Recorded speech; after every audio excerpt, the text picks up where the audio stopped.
L'histoire observe certaines femmes et éprouve d'autres. Quand les ambitions politiques et la vie de famille se rejoignent, c'est une existence marquée de secousses qui se dessine.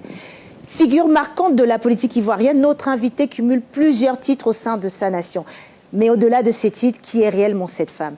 Que reste-t-il quand le pouvoir s'efface, quand l'épreuve surgit et quand la solitude s'impose? Aujourd'hui, nous recevons une femme dont le parcours interroge, bouscule et inspire. Installez-vous confortablement car ça sera très chaud dehors.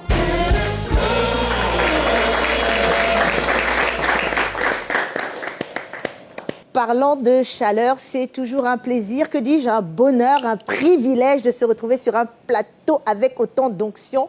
Je sais, à la maison, vous ne le sentez peut-être pas, mais sur ce plateau, l'atmosphère est particulièrement chargée. Et ça, c'est grâce à la présence de guerrières du royaume. Des ovations pour Mouna.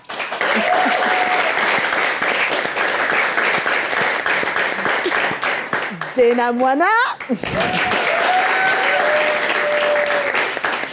Et bien sûr, Pasteur Liliane Sanogo.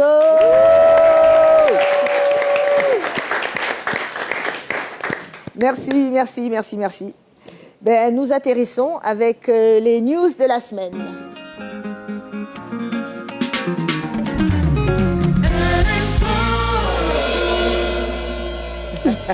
Mesdames, coup de cœur, coup de gueule. Coup de cœur, ben, ça sera... Bon, c'est pas une surprise. Je pense qu'après Covid, on découvre encore jusqu'à présent, il y a, aux États-Unis particulièrement, on parle de télétravail. Il y a un salarié sur 4 qui travaille encore à distance. Donc, je pense que les gens ont pris l'habitude, ils ne veulent plus rentrer. Voilà.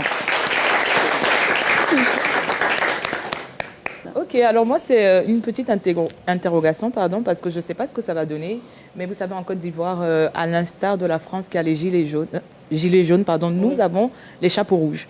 Donc, ils dénoncent un peu tout ce qui se passe et ils ont décidé de dénoncer les coûts élevés des loyers, qui sont beaucoup trop faramineux. On ne sait pas trop pourquoi d'ailleurs.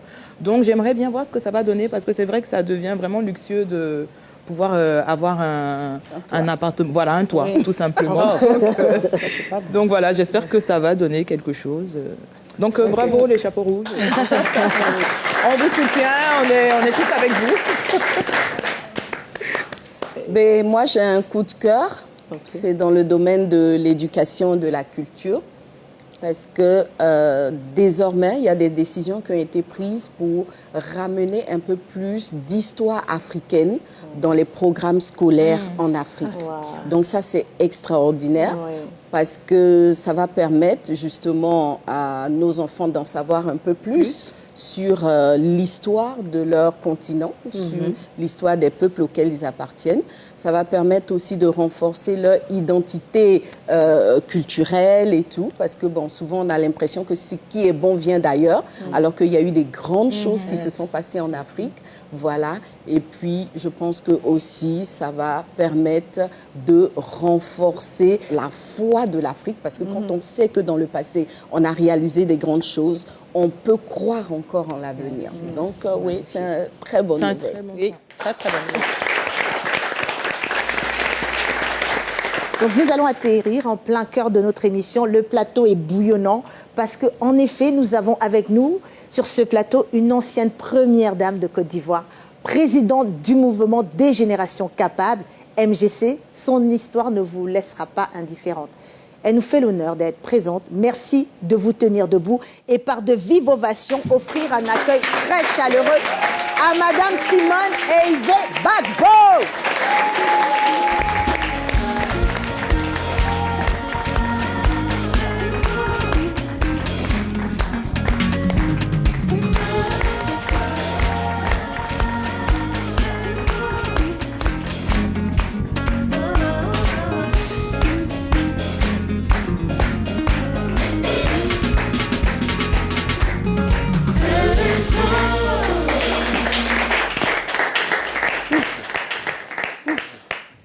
Bienvenue, bienvenue Maman Simone. Je vais me permettre, bienvenue sur ce plateau de LNCO. C'est un honneur, un privilège de vous avoir. Nous savons que nous serons édifiés par votre parcours, par votre histoire. Mais avant tout, parce que maintenant, on va découvrir notre invité sous un autre angle dans l'alphabet de Mouna.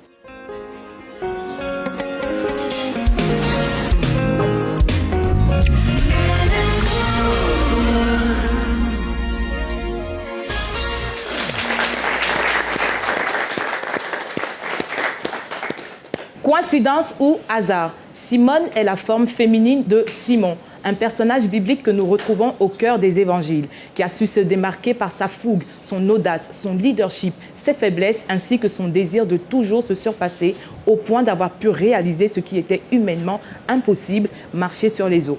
Un homme de foi qui, même emprisonné, n'a pas pu être arrêté, a persévéré et continué sa mission de vie. J'ai envie de dire qu'entre Simone et Simon, il n'y a qu'un « E » qui traduit exactement la description de cette grande dame. Simone est une femme de foi qui ose, une mère dont l'impact n'a pas de frontières, une femme que l'on peut suivre parce qu'elle-même a appris à suivre Christ. Alors, il y aurait tellement à dire, mais pour l'heure, retraçons ensemble le parcours d'une femme qui a su finalement retrouver le chemin, la vérité, la vie. Alors, à bientôt, c'était l'alphabet de A à L.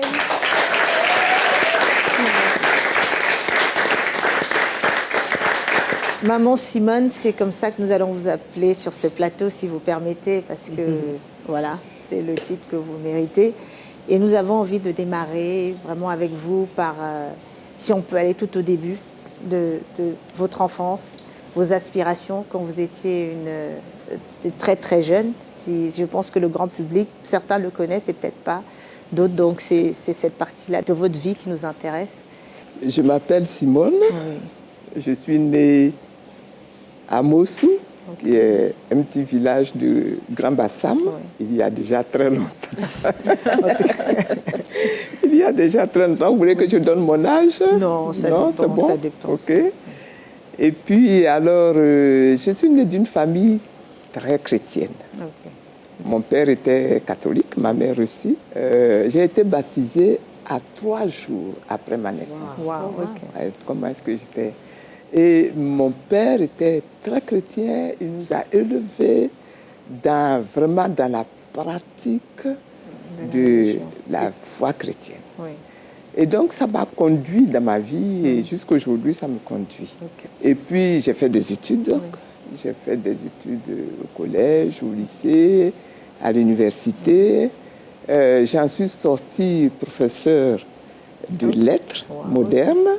Donc, j'ai enseigné au lycée classique comme professeur de français, comme on dit, professeur de lettres modernes. Et puis, j'ai continué. J'ai été intéressée par tout ce qui est culture africaine, culture ivoirienne. Et donc, côté intellectuel, vie intellectuelle, j'ai continué jusqu'à faire un doctorat de littérature orale, le langage tambouriné chez moi. Et puis donc ça m'a permis d'avoir un doctorat, de passer à la recherche, donc du lycée classique à l'université, où j'ai exercé comme chercheur pendant quelques années.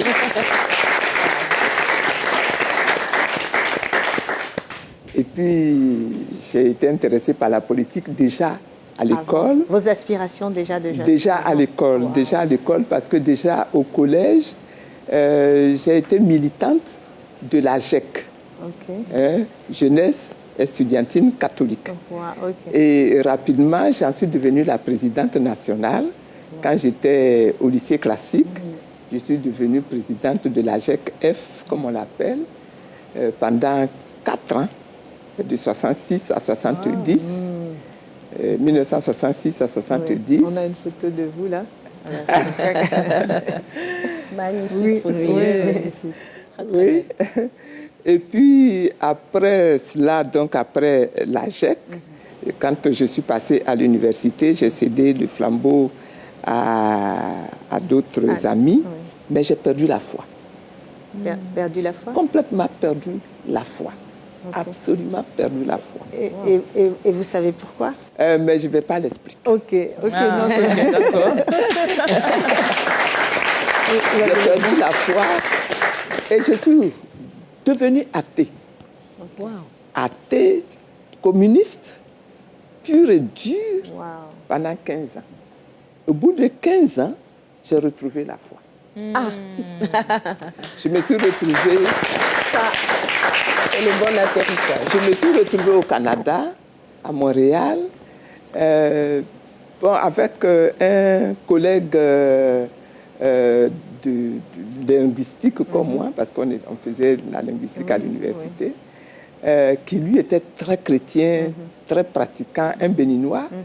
Il a insisté, il me dit accompagne-moi quand même, ça fait rien, accompagne-moi à l'église.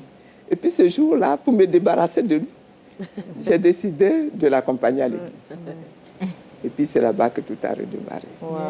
Quand je suis arrivée à l'église, j'ai reçu comme un message de quelqu'un qui me dit c'est bon comme ça, c'est ici ta maison, il faut revenir dans ta maison. Et c'est comme ça que j'ai renoué avec la vie chrétienne, mais catholique.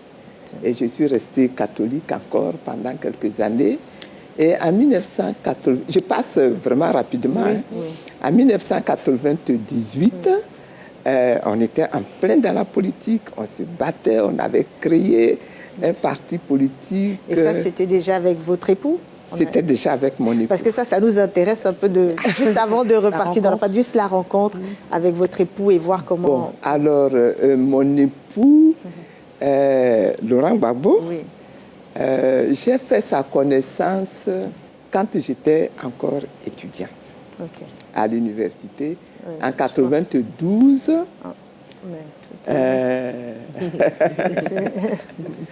Là, on est déjà mariés, là. Oui, ok.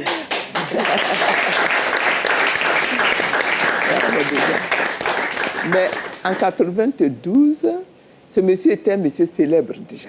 Il était célèbre déjà. C'était un grand militant du monde estudiantin qui se battait contre le parti unique, qui se battait contre le PDCI. Et moi, j'étais dans cette vision de la lutte contre le parti unique, contre la jeunesse unique, contre les syndicats uniques, etc. Donc déjà, avec la GEC, j'étais inscrit dans ce combat-là. J'entendais parler de lui, mais je ne le connaissais pas. Et lui, il a eu des problèmes avec le pouvoir. Il a été arrêté à plusieurs reprises. Mais cette fois-là, il a été arrêté et conduit dans l'armée. Il est resté dans l'armée, c'était sa sanction. Pendant au moins 3 ans, il est resté dans l'armée. Ils étaient nombreux, plusieurs étudiants. À l'époque, lui, il était professeur au lycée classique. Et bon, ils ont été envoyés dans l'armée. Et quand il est sorti de l'armée, c'est à ce moment-là qu'on s'est rencontrés physiquement. On était en 80... On était en quelle année? Non, pas 80, on était en 72, 72, 73. ok. Voilà, c'est à ce moment-là qu'on a fait connaissance. Et puis bon, c'est parti de là. C'est parti comme ça. On a d'abord fait la politique. On a d'abord fait la politique ensemble. Mais on est restés ensemble dans la politique jusqu'à créer le Front populaire ivoirien, qui est une organisation politique, social-démocrate.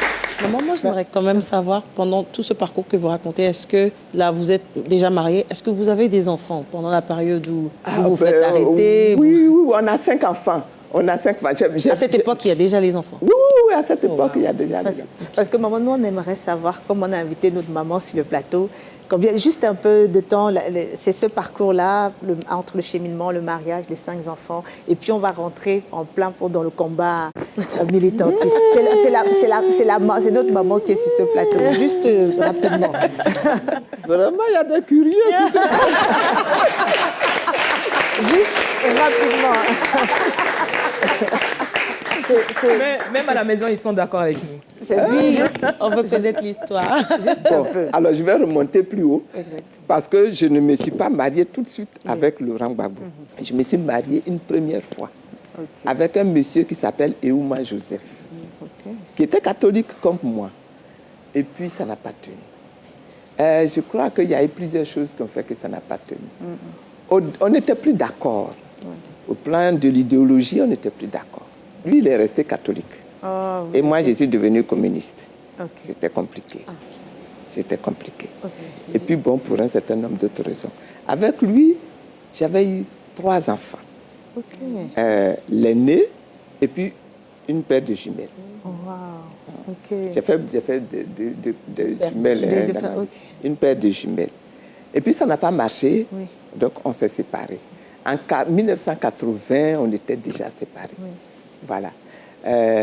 C'est après cela, que je me mets vraiment avec Laurent Gbagbo. Oui. Avec Laurent Gbagbo que j'ai connu, je vous ai dit, En en 72, 72. on faisait la politique. On a fait la politique, on a créé des structures, des organisations, on a mené des combats et tout, Oui. et tout, et tout. Et puis, c'est après C'est après votre qu'on va mariage. s'engager dans la vie politique. On va se marier seulement en 89, Ok. quand Laurent Gbagbo va revenir d'exil. Parce qu'à un moment donné, en 82, il a été obligé de fuir le pays pour ne pas être arrêté Par le parti unique à l'époque. par le parti unique au pouvoir. Il a été obligé de fuir le pays et il est allé vivre en France. Et moi, je suis resté à la maison. Mais pendant ce temps-là, en 82, là, on vivait déjà ensemble avec Gbagbo Laurent. On vivait ensemble, mais ce qu'on appelle les unions libres. Hein. On n'était pas mariés et puis on n'était pas très décidés même à se marier à cette époque-là. C'était Le mariage là, c'était devenu une affaire. Je le dis doucement, il ne faut pas qu'elle l'entende. C'est à nous, c'est à nous. Elle n'entend pas. Parce que sur le plateau, là, tout de suite, elle va sortir un enseignement tout de suite ici du mariage. Donc oui. Voilà. Et puis donc, à ce moment-là, quand il revient d'exil, 6 ou 7 ans après, c'est à ce moment-là qu'on se marie. Oui. On avait déjà fait nos enfants. Oui. Avec lui, j'ai fait encore une paire de jumelles. C'est ça qui fait en tout Cinq les enfants. 5 enfants. Cinq Mais c'est lui qui a élevé Élevé tous les les 5 cinq enfants. Wow, bravo. Un homme comme... Et donc, voilà un petit peu... Qu'est-ce que vous vouliez savoir encore? Non, vous avez dit, Ça va? ça C'est bon? nous arrange. C'est déjà, on a un peu vu La le parcours. curiosité, là, c'est Oui, rentré juste un maintenant, peu. c'est fatigué. Maintenant, on va pouvoir parler du...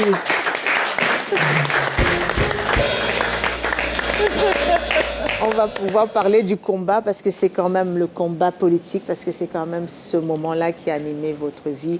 Et puis le lien avec la foi, parce que vous avez connu des épreuves durant ce combat-là. On se rappelle de quelques dates. Après, vous parlez 11 avril 2011, par exemple, 22 avril. Mais tout ça, vraiment, c'est cette partie du combat politique. Ok. Alors, je peux dire que pour le combat politique, je l'ai commencé tôt quand même. Je l'ai commencé tôt. Je l'ai commencé quand j'étais à la GEC. Parce que déjà, à cette époque-là, dans la GEC, le problème qui se posait, c'était les conditions de travail et de vie des élèves et des étudiants. La liberté d'expression des élèves et des étudiants. On était en plein système de parti unique. Et donc, il a fallu mener ce combat-là, dès cette époque. Et puis, c'est allé en s'accroissant. On a utilisé l'axe du combat syndical, parce que c'était interdit de parler politique et de s'organiser politique directement.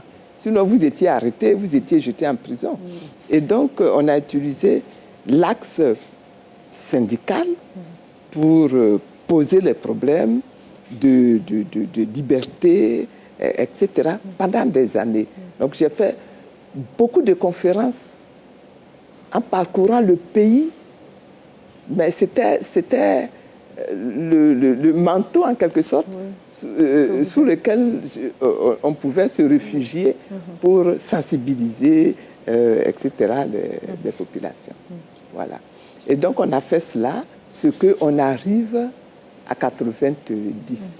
Mais entre-temps, là, on était dans la clandestinité. On avait créé une organisation politique à laquelle on n'avait même pas la force de donner un nom. On l'a appelé l'organisation. Mais juste pour des raisons de sécurité politique. Donc pendant des années, on a travaillé, c'était vraiment clandestin. Et on a utilisé même des surnoms. Moi, je m'appelle Simone. Mais lorsque je viens travailler dans dans cette organisation clandestine, je ne m'appelle pas Simone. Je m'appelle Adèle, ou bien je m'appelle Akissi, ou bien je m'appelle Dominique. Ce sont des noms que j'ai pris pour que quand la police saisit des textes que nous avons écrits, ils voient dedans Akissi. Et donc, ils ne voient pas Simone. Ils voient dedans Adèle. Ils vont aller chercher pour savoir qui est Adèle. Un jour même, on a été arrêtés. On s'est retrouvés au plateau, comment on appelle cette structure-là, du plateau de la police, la Sûreté nationale. On a vu tous nos tracts que nous publions en cachette, là, étendus par terre. Et puis, le commissaire qui nous reçoit, qui nous présente, voici un petit peu tous ces gens-là, voici des choses comme ça qu'ils publient. Et puis on a assis. Alors c'était vous. Ah ben oui.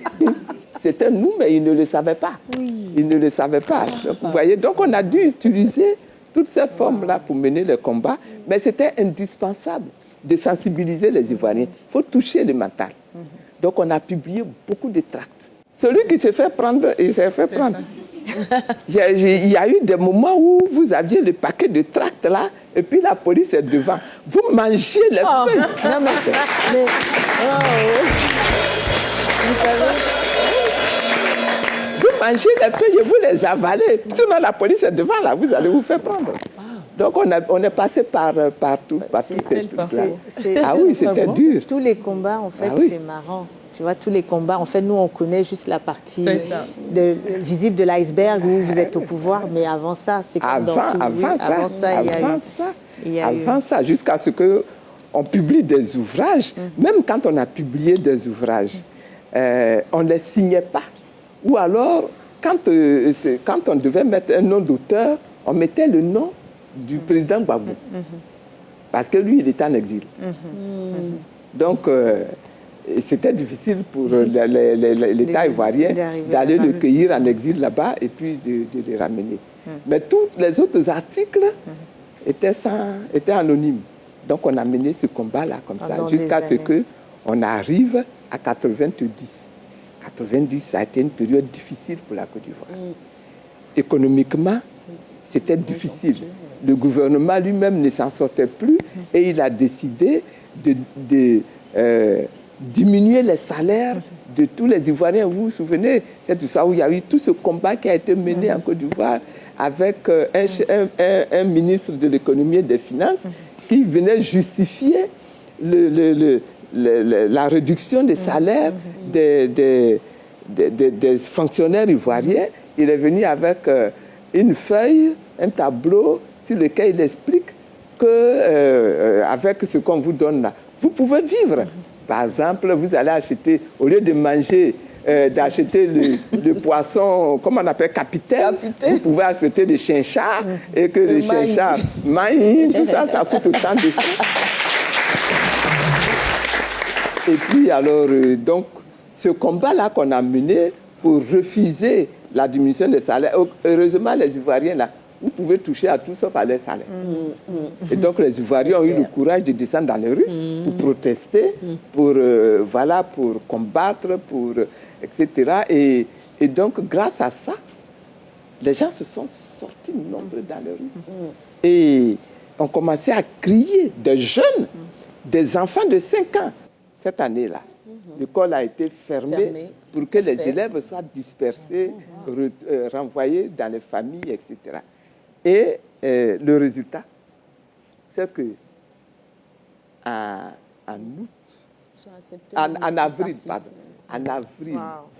avril 1990, le président Houphouët, un soir, à 20h, a fait une déclaration pour dire désormais, on met fin au parti unique. En fait, merci maman, parce qu'en fait, je pense que cette victoire-là, c'était entre guillemets l'une des plus grandes victoires de votre couple. Et puis nous, on va se jeter dans la partie foi, si vous nous permettez. Parce que on y va rapidement. Le niveau politique et tout ça, c'est déjà connu. Mais ce qui nous intéresserait, et je pense, vous allez dire, il y a eu plusieurs dates marquantes de votre vie. Et on voulait connaître à ce moment-là votre état d'esprit, parce que c'est la femme, c'est la maman, on veut savoir le 11 avril 2011. Qu'est-ce qui se passe dans votre tête à ce moment-là? Le 11 avril 2011. On a Alors, une photo, je rappelle on que a une photo qui a fait les réseaux sociaux. Ouais. C'était dur même pour nous. C'était dur. C'était dur même pour nous et on veut savoir ce qui se passe à ce moment-là dans votre tête. Il se passe beaucoup de choses. Des gens m'ont dit, mais comment est-ce qu'elle a tenu? Après le 11 avril, beaucoup de gens, beaucoup de voisins, comment elle a fait pour tenir? Comment elle a tenu? Mais je pense qu'il y a une chose qui est bien.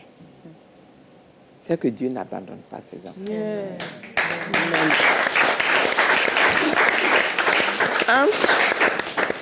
Entre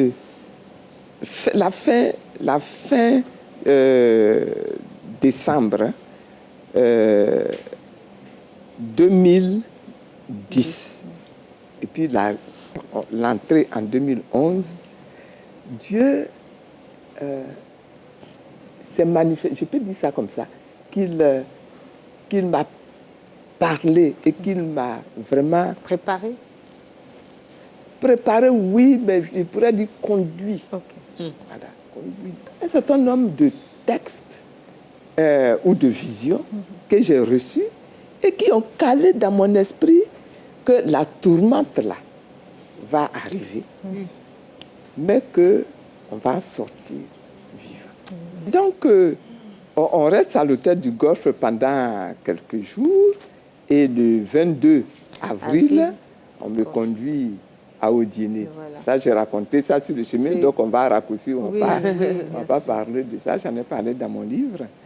Mais quand j'arrive à Odiné, je commence un autre chemin. Je suis là, je n'ai plus rien à faire.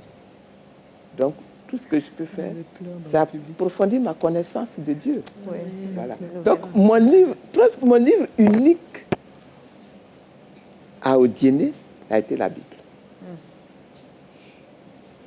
J'ai lu d'autres textes, mais toujours des textes qui m'aidaient à approfondir ma connaissance de la Bible. Et ça a été magnifique. Et j'ai pu parler avec, dialoguer avec le Seigneur. Est-ce que tu vois, avec le Seigneur, qui me pose des questions. Et puis moi, je lui réponds à ces questions. Et puis quand je ne suis pas d'accord, je lui dis, je ne suis pas d'accord. Est-ce que vous voyez? Et puis quand il faut, il me dit, ah, maintenant tu as compris, donc voilà. Et puis il me convainc. Est-ce que vous voyez? Donc c'était vraiment magnifique. Aujourd'hui, là, je n'ai plus de temps même. D'intimité avec Dieu. c'est ça. J'ai plus beaucoup de temps de faire ça aujourd'hui, mais c'était magnifique. Ça a duré combien de temps? À Odiné, on est resté 3 ans et demi. Et puis ensuite, ici à Abidjan, on est resté 3 ans et demi. Ça m'a fait 7 ans. Ok. Et puis il y a eu la faveur, la loi d'amnistie, non? D'amnistie. Au bout de 7 ans. Au bout des 7 ans. ok. Au bout de Wow. 7 ans. Ok. Au bout de 7 ans, 2010, en il y a eu la 2018. loi d'amnistie qui est tombée comme ça. Jusqu'aujourd'hui, je me 2018. pose la question. Cette Ah, loi le d'amnistie, Seigneur- là. le Je Seigneur. dis, c'est le Seigneur. Dieu a fait un certain. On a une sœur très émue en larmes derrière. La dernière chose que je veux qu'on retienne, c'est que quand j'étais là-bas, là, j'ai expérimenté ce qu'on appelle le désert. Et j'ai expérimenté le fait que quand vous êtes dans le désert est un lieu d'enseignement. Amen. C'est un lieu d'enseignement. Ça, je l'ai expérimenté, je l'ai vécu, j'ai appris et le Seigneur m'a dit, fais ça, fais ça. Pardonne à celui-ci, pardonne à celui-là, avance comme ça, fais ci, fais ça. Et ça vraiment, je veux qu'on retienne ça. Que quand on passe par le désert, quelle que soit la force et l'intensité du désert, c'est un moment d'enseignement. Amen. Et le Seigneur même le dit, hein, dans Osée, je l'ai attiré dans le désert pour parler à son cœur. Voilà. Bon, pour nos téléspectateurs et téléspectatrices qui n'aiment pas le désert, bon, vous venez d'avoir une révélation. Nous, on n'aime pas le désert, mais c'est un temps d'enseignement. On a une autre question, maman, et vraiment, c'était de savoir en 2021, il y a le divorce avec votre partenaire de combat, celui qui a vraiment, c'est toute une vie de combat ensemble. Et à ce moment-là, est-ce que vous avez l'impression que c'est une partie de votre vie qui... Qu'est-ce que vous pensez de... Vous savez, quand des choses comme ça arrivent, il y a beaucoup de sentiments. Il y a l'émotion, il y a l'émotion, il y a même de la révolte. Il y a de la révolte. Il y a la déception. La déception. C'est une révolte contre l'homme avec qui j'ai quand même passé 50 ans de ma vie. Hein, vous voyez, il y a ça. Et puis, il y a une révolte contre Dieu. Pourquoi ça m'arrive ça? Qu'est-ce qui s'est passé? Il faut que tu m'expliques. Qu'est-ce que je dois en tirer comme leçon? Parce que si tu fais ça, c'est pour me dire quelque chose. Donc, c'est pour ça que je dis qu'il y a tout ça. Il y a tout ça qui arrive. Et puis, ma réaction, ça a été silence. C'est pas la peine d'aller. Ça ne sert à rien d'en parler. Ça ne sert à rien d'aller pleurer dehors. Ça ne sert à rien d'aller lancer des imprécations. Ça ne sert à rien. Ça n'apporte rien. En tout cas, vous êtes resté digne pendant tout ce moment-là. Nous savons que ce n'est pas évident pour certaines personnes parce que ça nous rappelle un peu le couple Mandela en Afrique du Sud. Et je pense que bon... Mandela n'a pas fait ça. Oh, ok. Bon. C'est vrai. C'était différent. Disons qu'il y a un petit détail. Il y a un petit détail. Parce qu'effectivement, quand Mandela a divorcé, j'ai trouvé que ce n'était pas juste pour la dame. Non. Voilà. Mais il a été un peu plus correct. C'est vrai. C'est vrai que son retour au pays, il a joué le jeu et ensuite il a fait les choses discrètement. Bon, en tout cas, nous sommes tellement, à moins que vous ayez d'autres questions, nous étions tellement privilégiés. On a peut-être envie de savoir l'engagement actuel, le futur, qu'est-ce que, pour sortir. Disons que je suis toujours habité par la conviction que la Côte d'Ivoire, comme l'Afrique, doivent être délivrées. Et doivent se positionner, n'est-ce pas, dans la vision du reste de l'humanité. C'est-à-dire être des peuples qui sont libres, qui sont souverains, qui sont prospères, qui ont la crainte de Dieu, n'est-ce pas, et qui peuvent donc construire avec le reste de l'humanité là un monde qui plaise à Dieu. Ça demeure, ça doit être fait. Et donc, en fonction de cela, j'ai continué donc de mener mon combat et ça m'a amené à créer un nouveau parti politique et puis donc on continue ce travail-là. Donc nous, maman Simone reste dans le paysage politique, elle continue de mener son combat. Elle ne s'arrêtera pas jusqu'à la fin, c'est ce qu'on peut retenir. Ok, en tout cas, je vous sais à la maison aussi vraiment emporté. C'était une histoire qui nous a fait oublier même le temps. Mais nous devons faire un petit break et on se retrouve après la pub.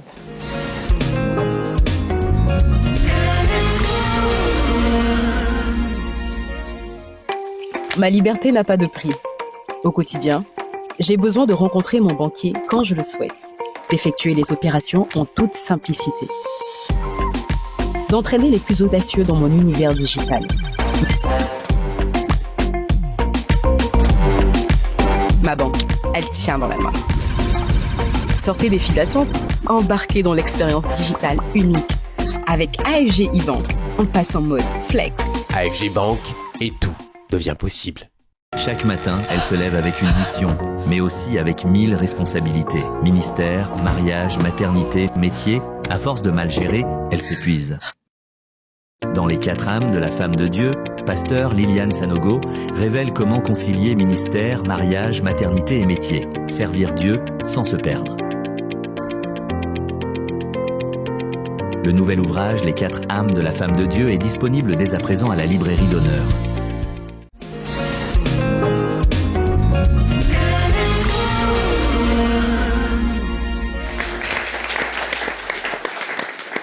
De retour sur le plateau de Hélène Co, c'était chaud bouillant durant toute cette interview. On va marquer encore une petite pause fraîcheur avec notre chronique humoristique. Agladine qui continue de faire son show. Jamais sans manger. Jamais sans manger. Seigneur, utilise-moi. Papa, utilise-moi pour toucher les nations. Je veux impacter pour toi. Aux États-Unis, en France, au Brésil, en Afrique, Seigneur, partout. Utilise-moi pour toucher les nations, pour impacter. Je veux briller, Seigneur. Je veux briller pour toi, papa. Utilise-moi. Utilise-moi maintenant. Maintenant même, c'est...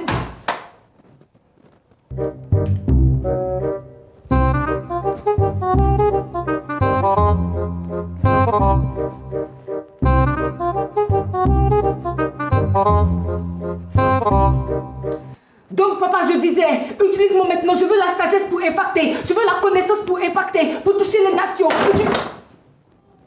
Jésus.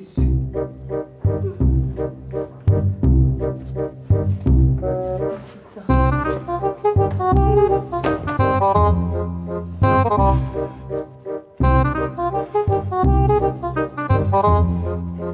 Seigneur, je veux la connaissance. Touche-moi, Seigneur, pour toucher les nations. Je veux t'impacter, Seigneur, partout. Je veux briller. Jésus-Christ de... C'est quoi tout ça? Mais qu'est-ce qui se passe dans cette chambre? Hein? De toute façon, voilà, on dirait que c'est le Seigneur qui est en train de me parler. On dirait qu'il est en train de dire, ma fille, il faut lire un peu. Mais... Seigneur, est-ce que tu as besoin de me faire peur comme ça pour me dire de me former là? Est-ce que tu as besoin, Seigneur, de me faire peur comme ça? Est-ce que tu as besoin, on n'a pas besoin d'en arriver là? Il a pensé que la maison l'est hantée. Alors que mon papa me dit que je n'aime pas apprendre. Oh, mon Seigneur, mais donnez-moi pardon. Je vais me former. Je vais apprendre maintenant à lire. Je vais me documenter, mais ne me fais plus peur. Ne me fais plus peur comme ça, papa. J'ai compris ton message. Shalom, shalom à toi. Shalom, shalom. Jamais sans manger.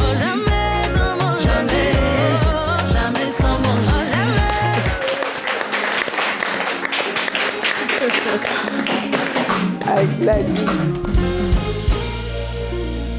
Agladine, elle dit à son papa de ne pas lui faire peur. Shalom, shalom. Shalom, shalom. Shalom, shalom, papa. Donc, shalom à vous à la maison. Et à présent, nous retrouvons Pasteur Liliane Sanogo pour notre moment d'édification dans Elles enseignent.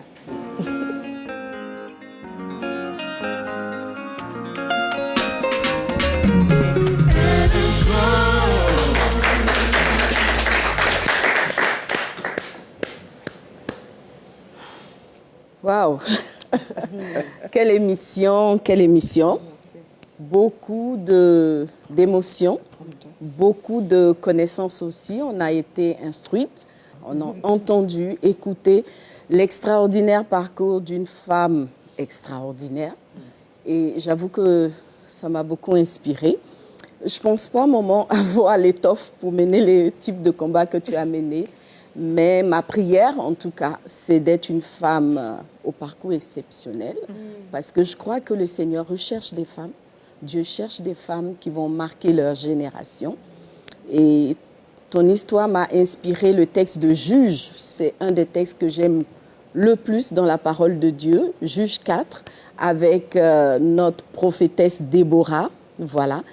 On va lire le texte de Juge. Voilà. Du verset 4 au verset 8, il est dit... Dans ce temps-là, Déborah, prophétesse, femme de Lapidote, était juge en Israël. Verset 5, elle siégeait sous le palmier de Déborah, entre Rama et Bethel, dans la montagne d'Éphraïm, et les enfants d'Israël montaient vers elle pour être jugés. Elle envoya appeler Barak, fils d'Abinoam de Kédesh, Nephtali, et lui dit, « N'est-ce pas l'ordre qu'a donné l'Éternel, le Dieu d'Israël ? Va, dirige-toi sur le mont Tabor et prends avec toi 10 000 hommes, des enfants de Nephtali et des enfants de Zabulon. J'attirerai vers toi au torrent de Kisson Sisera, chef de l'armée de Jabin, avec ses chars et ses troupeaux, et je le livrerai entre tes mains. » Barak lui dit au verset 8, « Si tu viens avec moi, j'irai. mais si tu ne viens pas avec moi, je n'irai pas. Quel texte inspirant. Voilà, je pense que toutes les femmes chrétiennes, et même les hommes aussi, connaissent l'histoire de Déborah, cette femme exceptionnelle qui a occupé de grandes fonctions en Israël. Et je veux rappeler qu'à l'époque de Déborah, il y avait déjà eu plusieurs juges, mais c'était la première femme à être juge en Israël. Et juge, à cette époque-là, équivalait, on va dire, à la fonction de premier ministre, par exemple. Voilà, puisqu'il n'y avait pas encore de roi en Israël. Donc, le juge était la personne qui représentait un peu Dieu, voilà, auprès du peuple, mais dans la fonction administrative. Parce que Dieu voulait être lui-même le roi de son peuple, il voulait être lui-même le maître. Et donc, il avait un peu comme délégué les juges pour le représenter administrativement dans le territoire. Et au milieu de tous les hommes qui s'étaient succédés, paf, à un moment donné, le projecteur de Dieu se met sur une femme, et cette femme-là, c'est notre chère Déborah. Alors, le texte que nous avons lu nous présente plusieurs dimensions de cette femme-là, parce on a envie de se poser la question de savoir, mais c'est qui cette femme qui a comme percé, voilà, qui a fait une percée au milieu des hommes et qui est apparue comme juge. Surtout que Israël étant une société patriarcale, on savait que les femmes n'étaient pas toujours bienvenues aux fonctions de direction et tout, mais cette femme y est arrivée. Pour dire que oui, Dieu n'oublie pas les femmes. Dieu peut et veut positionner des femmes à des positions d'influence. Alors, comment est-ce que Déborah en est arrivée là? On retourne dans notre texte et on se rend compte que Dieu présente Déborah. Il fait une présentation de cette femme-là. Moi, j'ai envie de dire à une femme, est-ce que tu penses qu'aujourd'hui, quand Dieu tourne son agenda, il peut te présenter. Est-ce qu'il peut dire, voici telle femme, voici Déna, voici Mona, et un peu donner son portrait, sa carte d'identité. Concernant Déborah, Dieu la présente à l'humanité, il la présente aux personnes de son époque, et il dit, Déborah, prophétesse, voilà, prophétesse. Donc, il présente une première dimension de cette femme. Ensuite, il dit qu'elle était épouse, elle était femme, une deuxième dimension. Et puis, on dit qu'elle était juge en Israël. Donc, une troisième dimension. Alors là, dans mon message, je veux parler dans ma petite exhortation, je veux parler des dimensions de la femme qui l'emmènent à devenir une femme d'influence. Alors, la première chose, Dieu parle de prophétesse, pour parler de la relation avec Dieu. Voilà. Et maman, tu l'as dit, la relation avec Dieu était comme le fondement à toute cette ascension-là. Dieu t'a ramené dans sa présence parce qu'il savait qu'il allait faire de grandes choses avec toi. Alors, je veux dire à une femme qui a envie de briller, voilà, comme Agladine le disait tout à l'heure, ça commence dans une communion avec Dieu, ça commence sur un fondement de celui qui est la source de tout, de celui qui est le rocher. Parce que plus on monte en hauteur, plus les vents sont violents. Voilà. Donc, il faut avoir un fondement solide et cela passe par une véritable relation avec Dieu. Déborah est allée au-delà de la simple relation avec Dieu. Voilà, on peut parler de comment on rentre en relation avec Dieu. Il faut se convertir, il faut marcher avec le Seigneur, il faut devenir une femme de prière, il faut méditer la parole. Comme le Seigneur le disait encore à Gladine, forme-toi dans la parole, dans les choses de Dieu. Mais aussi, on peut aller au-delà en décidant de devenir la bouche de Dieu, d'être un instrument entre les mains de Dieu. Ne pas simplement se contenter d'être une personne qui fréquente l'église ou qui prie même, mais décider que le combat que je vais mener va être le combat de Dieu, va être un combat pour parler de la part de Dieu, pour établir des choses de Dieu. Moi, je pense que ce combat-là, il vaut la peine d'être mené et surtout, il va être porté par Dieu lui-même. Voilà. Donc, au psaume 27, le verset 4, ça c'est David qui parle. Il dit, je demande une chose à l'Éternel et je la désire ardemment. Je veux habiter toute ma vie dans la maison de l'Éternel pour contempler la magnificence de l'Éternel et pour admirer son temple. David a été roi. Il a occupé l'une des plus grandes fonctions au monde. Voilà, l'une des plus grandes ascensions qu'un homme peut connaître, mais il a commencé en étant dans la maison de Dieu. La deuxième dimension de Déborah, c'est cette dimension d'épouse. Voilà, la Bible la présente comme l'épouse de Lapidote. Ce détail est très important parce que on peut se poser la question de savoir, mais qu'est-ce que l'épouse vient chercher dans la biographie d'une femme d'influence, dans le récit qui veut mettre en avant une femme au combat, au parcours, je vais dire, exceptionnel. Ce détail est important, je le dis à Insista, parce que pour être au sommet, tu n'as pas besoin de tuer ta nature et ta qualité féminine. Voilà, il faut rester femme dans ces combats. Voilà. Beaucoup de femmes, dans le combat, dans leur ascension, dans leur parcours, dans leur carrière, essayent de tuer la femme qu'elles sont parce qu'on a l'impression que c'est l'homme seulement qui est autorisé à monter. Non, Dieu n'a pas réservé les sommets qu'aux hommes. Il réserve les sommets à toute personne disponible et bien disposée. Donc même si tu es une femme, Dieu peut t'emmener au sommet. Mais en montant, n'oublie pas que tu es une femme. Tu n'as pas besoin de tomber la nature féminine pour qu'on sache que Dieu a déposé quelque chose en toi. Malgré ta féminité, et je dirais même dans ta féminité, Dieu peut te faire monter et glorifier son nom au travers des choses qu'il a mis en toi. 1 Corinthiens 11 nous dit, au verset 11, « Toutefois, dans le Seigneur, la femme n'est point sans l'homme, ni l'homme sans la femme. » Pour revenir à la qualité du mariage. Maman, tu as été mariée. Il y a eu des belles choses qui se sont passées dans le mariage. Le mariage aussi fait partie de l'identité de la femme. C'est vrai que tout ne se résume pas au mariage, mais en montant, une femme qui est épouse doit se souvenir qu'elle est épouse. Parce que des fois, l'ambition va venir comme poser un couvercle sur la responsabilité d'épouse. Être épouse est une responsabilité. Même si tu commences à occuper des grandes fonctions, même si tu deviens ministre ou président, si tu as épousé quelqu'un ou quelqu'un t'a épousé, souviens-toi que tu dois rentrer à la maison pour t'occuper de Lapidote.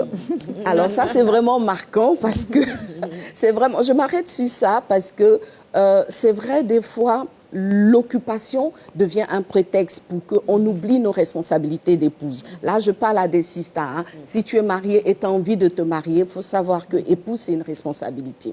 Alors, moi, il n'y a pas très longtemps, avec mon mari, on a beaucoup de règles à la maison pour que la vie du couple subsiste, parce qu'on est très, très occupés. Alors, si on y prend garde, tout vole en éclats. On court des rêves, on poursuit des choses. À quel prix ? À quel prix? Souviens-toi que tu es épouse. Donc, nous, on a mis des règles pour qu'à un moment donné, ça fasse tic dans notre tête. Oh, je suis une femme mariée, je dois retourner à la maison. Je suis un homme marié, je dois rentrer chez moi. Ça compte. Pourquoi? Parce que ça fait partie de l'équilibre de la femme. Une femme qui est mariée et qui prend en compte son mariage va avoir un équilibre beaucoup plus stable pour continuer son ascension. Lapidote, il apparaît juste là dans la Bible. Mais je pense qu'on l'a quand même mentionné parce que quelque part, il a aussi une part dans l'ascension de cette femme-là. Donc, écoute les conseils de ton mari. Voilà, même si tu es en train de monter, ne le néglige pas. L'autre dimension de Lapidote, de Lapidote, de Déborah. Alors, quand on parle d'épouse, bien évidemment, il y a aussi la mère. Déborah était une mère. Si elle est mariée, elle a des enfants, elle a une famille. Tout ça, ça va ensemble. Voilà. La mère, si je veux m'arrêter sur ça, c'est déjà une héroïne. Être mère, c'est déjà une héroïne. C'est déjà être une héroïne. On voit comment Rebecca a façonné le destin de Jacob en étant à l'écoute du Seigneur. On voit comment Jochebed a façonné le destin de Moïse en étant simplement épouse et mère. Donc je veux dire à quelqu'un qui n'a pas forcément des grands postes, épouse, c'est déjà pas mal, mère, c'est déjà une grande responsabilité que tu dois t'atteler à mettre en lumière. Voilà. Et puis, l'autre dimension de Déborah, celle sur laquelle on va atterrir ce soir, c'est la dimension de juge. de juge. Ça veut dire qu'elle a occupé la fonction la plus grande de son époque. Oui, Sista, Dieu a des projets pour toi. Il peut t'emmener beaucoup plus haut que tu n'imagines. Voilà, beaucoup plus haut. Maman a été épouse de chef d'État. Elle est responsable d'un parti. Oui, le Seigneur a mis dans la femme des capacités qui sont, ma foi, suffisantes pour monter très haut, très haut, très haut. Donc oui, le Seigneur peut bâtir une histoire extraordinaire avec toi. Il peut aller dans un parcours incroyable avec toi. Le fait d'être femme n'est pas une limitation, ce n'est pas un couvercle, c'est même une échelle parce que on connaît la sensibilité de la femme, on connaît l'intelligence de la femme. Les hommes, je n'ai pas parlé, hein. J'ai dit, mais je n'ai rien dit. Voilà, on connaît comment la femme peut être extraordinaire. Et je veux finir avec l'exemple de la femme de Proverbe 31, qui était une femme tout simplement extraordinaire. La Bible la présente comme une épouse, une mère qui était à l'aise dans ses bottes de mère comme d'épouse. Et puis, c'était une femme d'affaires, une femme qui réussissait dans tout ce qu'elle entreprenait. Et j'aime comment le texte de Proverbe 31 finit. Il dit, c'est la femme qui craint l'Éternel qui sera honorée. Au milieu de tout ça, même quand tu atteindras l'ascension la plus extraordinaire, n'oublie pas que c'est Dieu. Je finis comme ça. Amen. Que Dieu te bénisse.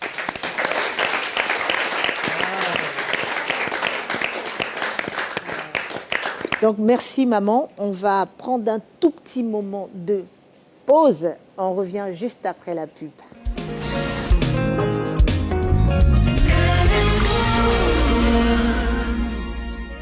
Tout projet débute par la préparation. Et quand il est question de bâtir, je suis votre allié. Parce que j'offre à vos travaux des finitions parfaites et une excellente résistance pour des réalisations à la fois solides et esthétiques. À l'épreuve du temps, facile à manier, je suis l'indispensable pour les petits et les grands travaux. Big Sim, c'est beau ciment, hein? En plus, c'est solide et puis c'est robuste comme ça. Je suis Big Sim, le ciment de chez nous.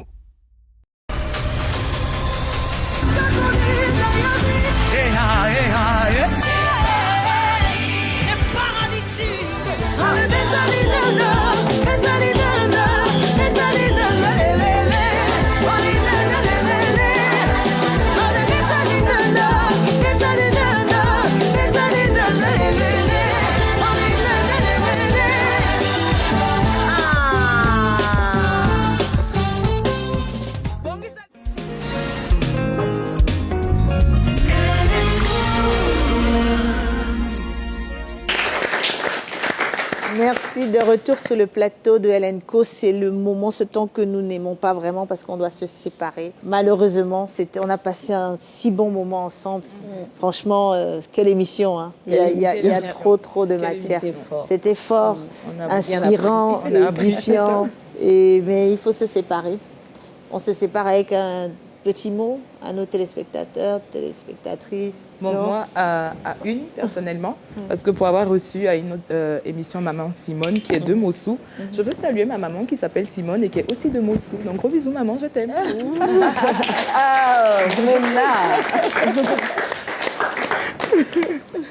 Un petit mot. C'était une superbe émission. On bénit le Seigneur d'avoir pu recevoir Maman Simone sur le plateau de LNCO. Et je crois que par la grâce de Dieu, son parcours, qui est aujourd'hui beaucoup plus clair pour les femmes qui vont suivre cette émission, sera une source d'inspiration et permettra à chacune de pouvoir mener le combat que le Seigneur a mis dans son cœur. Voilà, je pense que Dieu met un combat dans le cœur de chaque personne et particulièrement dans le cœur de chaque femme. Ce n'est pas toujours des combats à la dimension d'une nation, mais comme je l'ai dit, des fois, le combat, c'est juste pour qu'un de nos enfants soit à la position qu'il doit être. Donc, je veux encourager chaque femme à mener son combat jusqu'au bout. Même dans les moments difficiles, il faut rester ferme, il faut persévérer et il faut croire en la promesse du Seigneur. Amen. Merci, vraiment. Moi, j'ai tellement appris, vraiment, de tout votre parcours. J'étais choquée depuis le début jusqu'à la fin. Je pense que j'étais téléspectatrice aujourd'hui, à part au moment où j'ai eu la grâce de poser la question. En tout cas, moi, je suis bénie et je crois que les gens qui nous ont regardés aujourd'hui sont bénis aussi. Nous sommes toutes bénies. Et nous te remercions sincèrement de nous avoir accordé ce privilège. Et je pense que les dames, nos belles reines de LNCO, vont vraiment être édifiées. Yes. Et on leur souhaite vraiment de profiter de ce témoignage pour aller, et bien sûr, de la prédication de Maman Lily, pour passer à une autre dimension dans la vie. Merci à vous. Et tout juste pour sortir, on vous dit, le pouvoir passe, les alliances se transforment, mais la foi reste. Et lorsqu'elle est vigoureusement éprouvée, elle devient un tremplin pour une gloire divine. Car la traversée d'un désert précède certainement une arrivée à Canaan. Nous espérons que vous avez été édifiés par ce témoignage et retenu de belles leçons du parcours de notre invité hors norme. Une chose est sûre, rien n'est impossible à celui qui croit et qui met sa foi en Dieu. Marquons cette fin par un moment au pied du maître avec notre chantre, Dena Moana.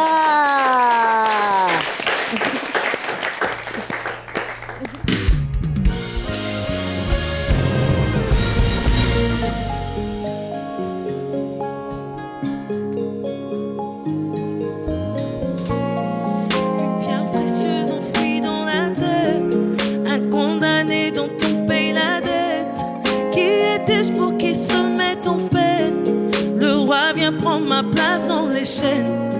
Pour un juste l'homme mourrait à peine. Malédiction pour moi il s'est fait. Le châtiment qui me donne la paix a pris la forme d'épines sur sa tête.